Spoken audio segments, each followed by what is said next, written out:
திமுக கூட்டணி சார்பில் நேற்று பொதுக்கூட்டம் நடந்தது. முதல்வர் ஸ்டாலின் உரையாற்றினார். விசிக தலைவர் திருமாவளவன் பேசும்போது கடலூர் மாவட்டத்தில் போட்டியிடும் 9 தொகுதி வேட்பாளர்களை அறிமுகம் செய்து வைத்தார். அப்போது ஒவ்வொரு வேட்பாளரின் பெயரை அவர் சொன்னபோது அவர்கள் எழுந்து நின்று வணக்கம் கூறினர். விருத்தாச்சலம் தொகுதி வேட்பாளரான தேமுதிக பொதுச் செயலாளர் பிரேமலதா பெயரை சொன்னபோது அவர் எழுந்து நிற்காமல் அமர்ந்தபடியே இருந்தார். அனைவரும் பிரேமலதாவை திரும்பி பார்த்தனர். ஒரு கட்சித் தலைவரை அவமதிக்கும் வகையில் பிரேமலதா நடந்து கொண்டதாக விசிகவினர் குற்றம் சாட்டினர். அண்ணன் மாண்புமிகு அமைச்சர் குறிஞ்சிப்பாடி தொகுதியிலே வேட்பாளராக போட்டியிடுகிறார்.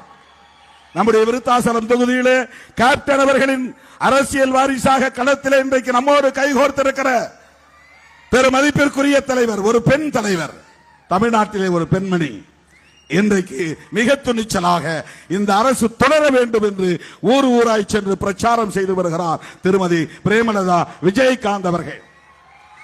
ஆனால் ஸ்டாலின் வேட்பாளர்களை அறிமுகப்படுத்திய போது பிரேமலதா பெயரை சொன்னதும் எழுந்து நின்றார். நமது வெல்லும் வேட்பாளர் அருமை சகோதரி பிரேமலதா விஜயகாந்த் அவர்கள் என் ஆருயிர் நண்பர் கேப்டன் விஜயகாந்த் அவர்களுடைய மனைவி, தேசிய முற்போக்கு திராவிட கழகத்தின் பொதுச் செயலாளர்.